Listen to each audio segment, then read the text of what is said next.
If you've been searching how to host a .NET Core website inside of CloudPanel, look no further. Today's episode is going to be a really good one, so stick around to the end and let's get right into it. Okay, I'm here in my CloudPanel installation and I need to create the website. So I'm going to click on Add Site. And on this page, I'm going to scroll to the bottom and select this Create a Reverse Proxy button. And in here, I'll type my site information. And the proxy URL. In this case, it's going to be localhost with the port of 5001. And you'll notice here that my username is called MySoftwareDemo. And I also want to grab this password and put it into Notepad. And then click on Create.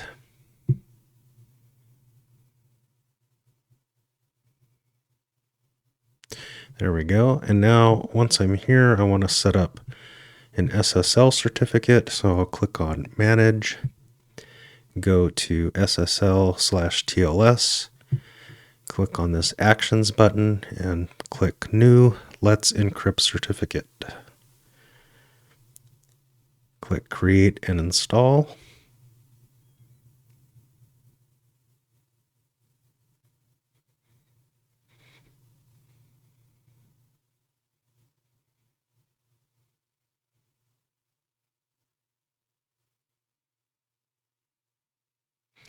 Okay, that's installed. Now I'm done in CloudPanel for the moment. Now I want to install ASP.NET Core Runtime on my server. My server is a Ubuntu 2404 Linux server, and the instructions to install the ASP.NET Core Runtime are all over at .net.microsoft.com, and they have specific installation instructions for your server. I'm going to install the runtime now, and I'm choosing version 8.0 for my installation. And I've got the instructions from the website, and I will run that now.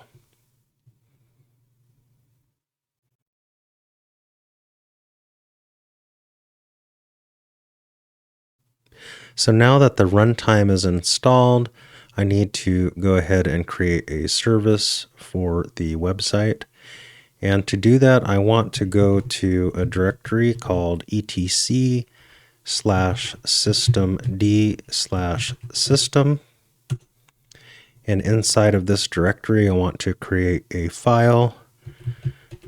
So I'm going to use nano and call the file .net-mysoftwaredemo.service. Now in here, I need to type all of the information we need for the service. And I will leave this information in the description.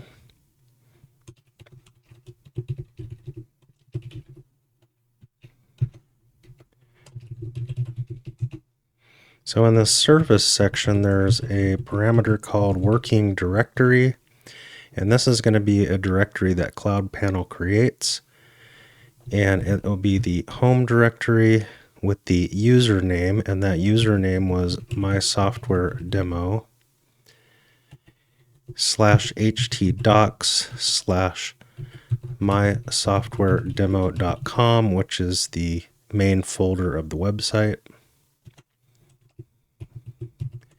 And then the next parameter, we'll use the .NET runtime, and we'll specify the directory of home/mysoftwaredemo/htdocs/mysoftwaredemo.com/ test app, which is the name of my application,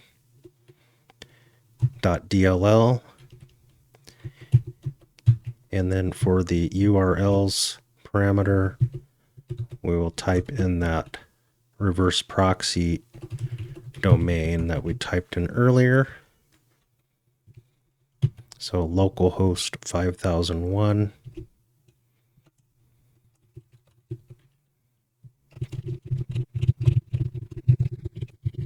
Now I have all the information in here, and hopefully this is all correct with no typos, because if any of this is wrong, the website will just simply not run. So hopefully that's not the case, but I'll save this. And now we want to type in a command so that the service will run when the server starts.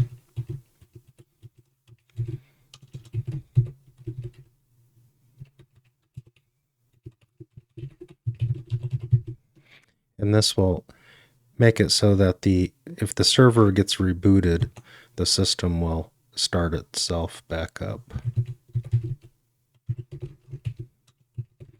And then we will start the service for the first time.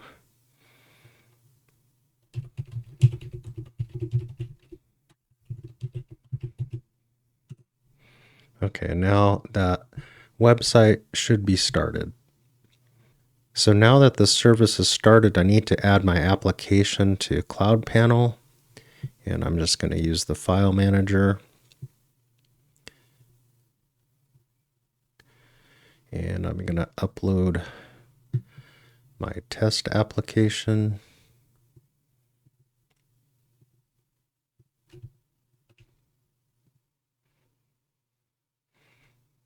There we go.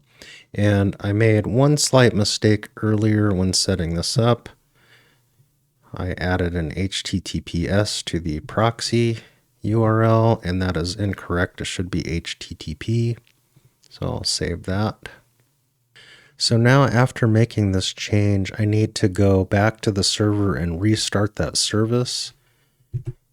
And it's just the same command, except instead of start, you say restart. And now if I navigate to the website, you'll see that my application is there. Just as a side note, the error that you see here is not actually an error. This is a Blazor server application. So this is just an error display that's normally hidden. In this case, it's not hidden. So as you can see, it's not terribly difficult to host .NET Core inside of CloudPanel. Unfortunately, CloudPanel doesn't have this functionality built in, but this is a decent workaround. And as long as you stick to the step-by-step, you should be able to get a website running inside of CloudPanel. I hope you found this video helpful. Please like and subscribe, and comments are always appreciated. And I'll see you on the next one.